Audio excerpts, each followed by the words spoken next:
नमस्कार साथियों, स्वागत है आप सभी का आपकी अपनी पाठशाला पर। मैं हूं अंकित अवस्थी।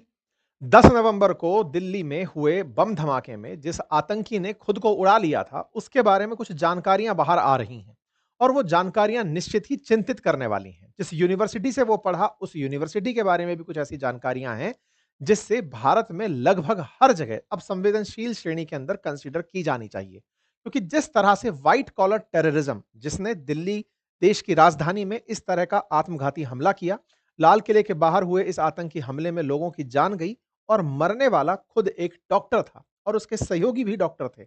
इस तरह की डॉक्टरी की जो अभ्यास कर रहा था डॉक्टर जो था, वो अल फलाह यूनिवर्सिटी में था।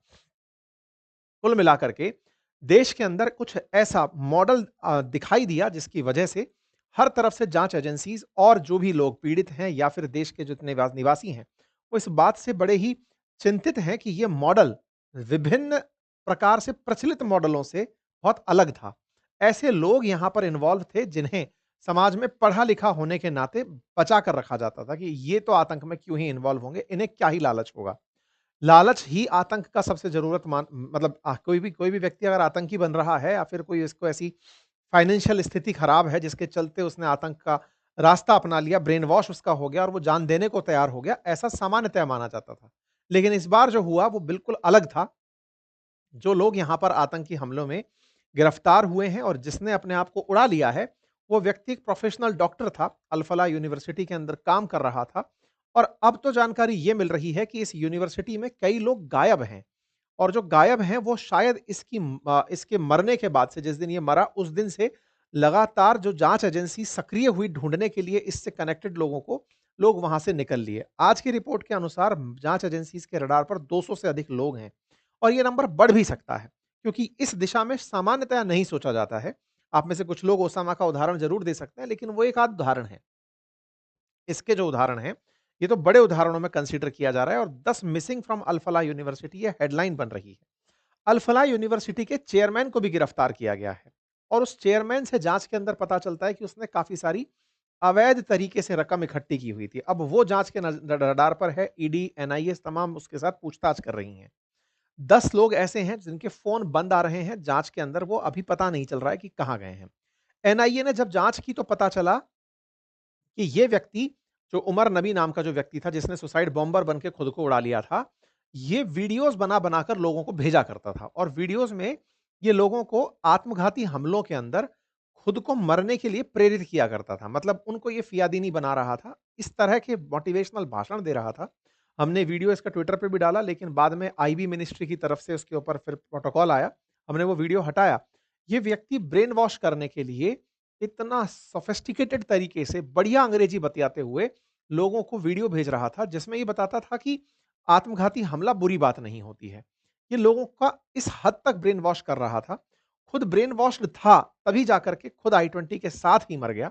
लेकिन औरों को भी ये बरगला रहा था। इसका मतलब इसके साथ अभी और भी ऐसे लोग हैं, जो स्लीपर सेल बन करके कहीं न कहीं हमारे ही समाज के भीतर रह रहे हैं और वो इससे इंस्पायर्ड या मोटिवेटेड हैं। उन लोगों की भी अब तलाश की जा रही है। जाँच एजेंसीज़ बहुत ही अच्छे स्तर पर इस विषय की जाँच कर रही हैं। जाँच में एक बात और निकल कर आई कि ये व्यक्ति कुछ समय पहले पुलवामा गया था, कश्मीर गया था और वहाँ जाकर अपने भाई को एक और फ़ोन देकर आया था और उस फ़ोन के बारे में कहा था, अगर मेरे बारे में कोई सूचना ना आए तो इस फ़ोन को तालाब में फेंक देना। जाँच एजेंसीज़ जब घर पहुँची तो उस फ़ोन को घरवालों से पूछताछ हुई। शुरुआत में तो घरवालों ने नहीं बताया। इसके भाई से जब सख्ती से पूछताछ हुई तब इसने बताया कि हाँ, वो एक फ़ोन देकर गया था, वो फ़ोन तालाब में फेंक दिया। जाँच एजेंसीज़ ने उस फ़ोन को तालाब से बाहर निकाला और उसको रिकवर किया, हालाँकि बहुत सी चीज़ें गायब हो गई थी, तब उसमें से एक वीडियो निकल कर आया। वही वीडियो था जिससे ये पता चल रहा था कि ये कितने लोगों को वीडियो भेज चुका था और उस वीडियो के अंदर ये लोगों को आत्मघाती हमलों के लिए मोटिवेट कर रहा था। इस तरह से बैठ कर के ये अपने कमरे में बैठ कर के आत्मघाती हमलों के लिए suicide bombing is misunderstood concept, लोग इसे गलत समझते हैं, ऐसा कह कर के ये बयानबाज़ी करता था। ये सारे कारनामे ये इस यूनिवर्सिटी में बैठकर कर रहा था। अब यहाँ पर सवाल खड़ा इस तरह से हुआ, अगर आप किसी यूनिवर्सिटी में प्रोफ़ेसर लगे हैं, डॉक्टर लगे हैं, आप काम कर रहे हैं, तो आप पर नज़र सबकी रहती है। काम के दौरान आपके बारे में पता चलता है कि आप किस तरह का काम कर रहे हैं, किन से मिल रहे हैं, आपका उद्देश्य क्या है, बयानबाज़ी क्या है। इस यूनिवर्सिटी ने ऐसी कोई भी बात बाहर नहीं आने दी।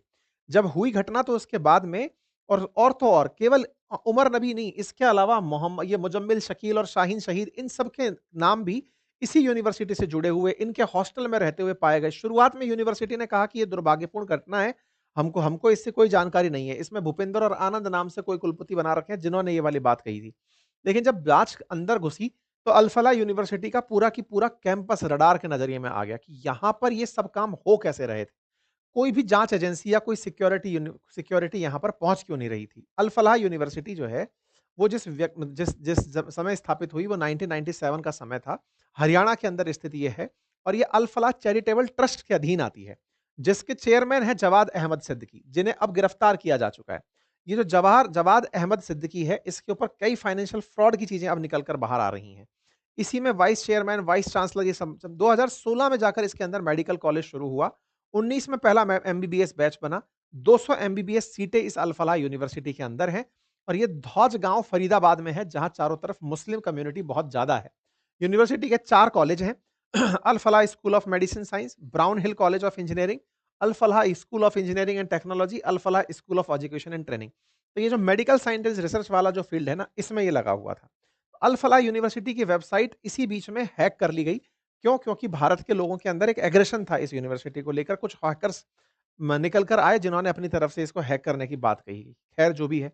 इसके बाद में अल-फलाह यूनिवर्सिटी के डॉक्टर्स में बातचीत पूछना शुरू हुआ। 15 नवंबर की जानकारी निकल कर आई कि 2 और डॉक्टर्स को डिटेन किया दिल्ली पुलिस ने, इसी मॉडल के चलते। फिर एनआईए की टीम जो है वो यहाँ पर पहुँचती है स्क्रूटनी करने 16 नवंबर को। जाँच शुरू होती है। ईडी ने अल-फलाह ग्रुप के चेयरमैन को मनी लॉन्ड्रिंग के चार्जेज़ में गिरफ्तार कर लिया। ये घटना होती है 19 नवंबर के दिन। ये हैं जवाद अहमद सिद्दीकी, जो कि अल-फलाह यूनिवर्सिटी के फाउंडर बताए जाते हैं। ये चेयरमैन भी हैं। मध्य प्रदेश के मूलतः रहने वाले हैं। देवी अहिल्या यूनिवर्सिटी से आप ग्रेजुएट हैं। ये 2014 में हरियाणा के अंदर अल-फलाह यूनिवर्सिटी को शुरू किए थे। इसके साथ-साथ इनके और भी बहुत सारे काम हैं। अल-फलाह ग्रुप के जो चेयरमैन हैं जावेद अहमद सिद्दीकी, उनके घर पर जब बहुत सारी रेड हुई, 25 ठिकानों पर रेड हुई और जानकारी निकल कर आई कि इन्होंने पैसे की लॉन्ड्रिंग की है। गलत तरीके से टैक्स बचाने के लिए विदेशों से पैसा घुमाया है और इनके साथ-साथ इनकी एडमिनिस्ट्रेटिव ब्लॉक को भी सील कर दिया गया। कई प्रकार की कैसी ऐसी जानकारी निकल कर आई कि कई इन्होंने नकली कंपनियाँ बना रखी हैं। इनके पास में कई ऐसे पते पर कंपनियाँ बनी जो वास्तविकता में एक्सेस ही नहीं करती थी, एग्जिस्ट ही नहीं करती थी। डायरेक्टर और सिग्नेटरीज एक ही व्यक्ति है, केवाईसी में गड़बड़ है, बैंकिंग चैनलों में बहुत कम वेतन का भुगतान हो रहा है। कई कंपनियों के रजिस्ट्रेशन तारीखें, पता एक जैसा बताया गया है। कंपनी के मतलब कॉलेज से जो पैसा कमा रहे थे, उस पैसे को निकालने के इन्होंने कई फर्जी तरीके बनाए हुए थे। इनके ऊपर धोखाधड़ी, फर्जी मान्यता, शेल कंपनियों के खोलने का आरोप लगा। इसी के चलते ईडी ने इनको गिरफ्तार किया। इससे पहले भी वर्ष 2000 में इनके ऊपर न्यू फ्रेंड्स कॉलोनी के अंदर धोखाधड़ी का केस दर्ज किया गया था। यानी कि पुराने समय पर भी इनके ऊपर मामला दर्ज हो रखा है। 7 साल में बने हुए यूनिवर्सिटी ने 415 करोड़ रुपए कमाए। ये इनके द्वारा कमाए गए पैसे की पूरी फ़हरिस्त है। जो कमाया हुआ पैसा है, चूँकि वो ट्रस्ट के अधीन था, तो उस पैसे को निकालने के लिए इन्होंने नकली वेंडर्स का उपयोग किया। जनरली स्कूल और कॉलेजेस ट्रस्ट के नाम पर बनते हैं और ये माना जाता है कि ये नॉन फॉर प्रॉफिट होते हैं। इनके कमाई संस्थान में ही लगनी होती है, लेकिन उस पैसे को निकालने के लिए नकली कंपनियों का लंबा चौड़ा सिस्टम बनाया जाता है। आप बहुत सारे कॉलेज और स्कूल जो देखते हैं, उनको बनाने के लिए कौड़ियों के दाम पर स्कूल और कॉलेज की जमीन दी जाती है। ट्रस्ट के नाम पर वो जमीन दी जाती है, लेकिन यहीं से ही भ्रष्टाचार का सीन शुरू होता है। जो लाख-लाख रुपए की फीस लेने वाले स्कूल्स हैं, वो उस पूरी फीस को दिखाते ये हैं कि साहब ये फीस हमने स्कूल में ही खर्च कर दी। वास्तविकता में वो ट्रस्ट के नाम पर चल रही होती हैं और बहुत सारी शेल कंपनियों के थ्रू उन पेमेंट्स को लिया जा रहा होता है। स्कूल दिखाता है कि साहब हमने इतने रुपए की स्कूल में ड्रेस खरीदी, इतने की किताबें खरीदी, इतने रुपए में ये सारा काम किया, ताकि उस बिल को सेटल किया जा सके। ये बड़ा फर्जीवाड़ा है। इस पर अगर पता टैक्सेशन डिपार्टमेंट को सारा होता है, लेकिन वही है, सब एक उसके अंदर चल रहा है। इनके बारे में ये मामला निकल कर आ गया, तो आपको लग रहा होगा कि नया मामला है, लेकिन इस तरह की चीज़ें एक्ज़िस्ट करती हैं सोसाइटी में, ये बिल्कुल ओपन सीक्रेट है। सिद्दीकी के कॉर्पोरेट प्रोफाइल के बारे में पता चलता है, तो इन भाई साहब ने कई तरह की कंपनियाँ खोल रखी थी। कुल मिलाकर उन्हीं कंपनियों के नाम पर बिलिंग हो रही थी। विश्वविद्यालय के अंदर नियमों का उल्लंघन था। इससे क्या पता चलता है फर्जीवाड़े से? भाई फर्जीवाड़े से पता चलता है कि और भी हो सकता है इसके तरह के लोग भारत में बहुत हों जो इस तरह के ऑफेंडर हों।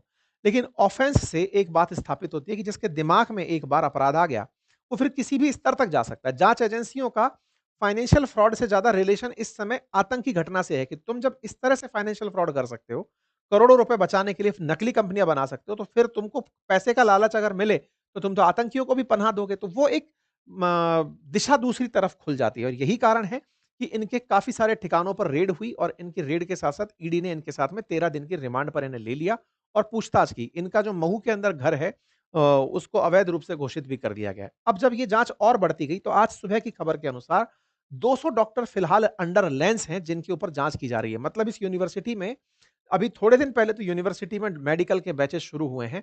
अब उन डॉक्टर्स को भी अब धीरे-धीरे रडार पर लिया जा रहा है, पूछा जा रहा है।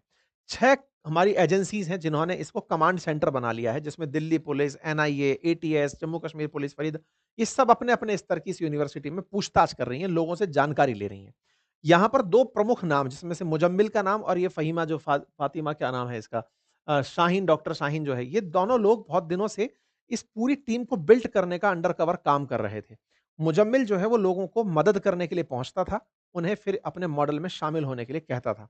इसी बीच में एक और नाम निकल कर आता है और वो ये कि यहाँ पर जो कार थी ना मुजम्मिल ने कार खरीदी थी, उमर को कार दिलाने वाला जो व्यक्ति था, उसको भी इसने तैयार किया था कि ये आत्मघाती हमले के लिए तैयार हो, लेकिन वो तैयार नहीं हुआ और वो पीछे हट गया था। नबी और जो है ना एनआईए की जाँच में पता चला कि ये खुद जैसे और भी काफ़ी सारे लोगों को बनाना चाहता था आतंकी बनाना चाहता था आत्मघाती हमले के लिए। इसने 11 लोगों को वीडियो भेजे थे जिनमें से 7 कश्मीरी थे। बाकी 4 लोग उत्तर प्रदेश, केरल, कर्नाटक से बताए जा रहे हैं। 70 वीडियोज़ अभी तक ऐसे मिले हैं। कुल मिलाकर के इसका जो उद्देश्य था, ये बड़े स्तर पर काम करने का था। खुद ही नहीं, अपने जैसे बहुत से लोगों को खड़ा करने का था। इसके साथ-साथ इसके जो वीडियोज़ हैं, वो पूरी तरह से कई राज्यों के युवाओं तक पहुँचाए जा रहे थे। आतंकी संगठन जैश-ए-मोहम्मद ने भी यहाँ पर फंड रेज़ करने का प्रयास किया था। दिल्ली ब्लास्ट से पहले ये अपने घर पुलवामा गया था और वहाँ पर जो मोबाइल बरामद हुआ, उसमें इसके इस तरह के वीडियोज़ की शिनाख्त भी हो पाई। अब चर्चा इस बात की जाँच एजेंसीज़ कर रही हैं कि इस तरह से धर्म के नाम पर जो ब्रेन वॉश्ड युवा हैं, जिन्हें ये समझाया जा रहा है कि आत्मघाती हमला अच्छी चीज़ है, ये सब लोग कुरान की आयतों की गलत इंटरप्रिटेशन से हो कर रहे हैं। इसके लिए सऊदी अरब का फ़ॉर्मूला अगर अपनाया जाए तो वो बेहतर होगा। सऊदी अरब ने ऐसा क्या किया था? सऊदी अरब ने जब बहुत ज़्यादा रेडिकलिज़्म बढ़ रहा था सऊदी अरब में, तो बहुत सारे ऐसे मौलवियों की फ़ौज तैयार की, जो राइट इंटरप्रिटेशन कुरान का दे सकते थे।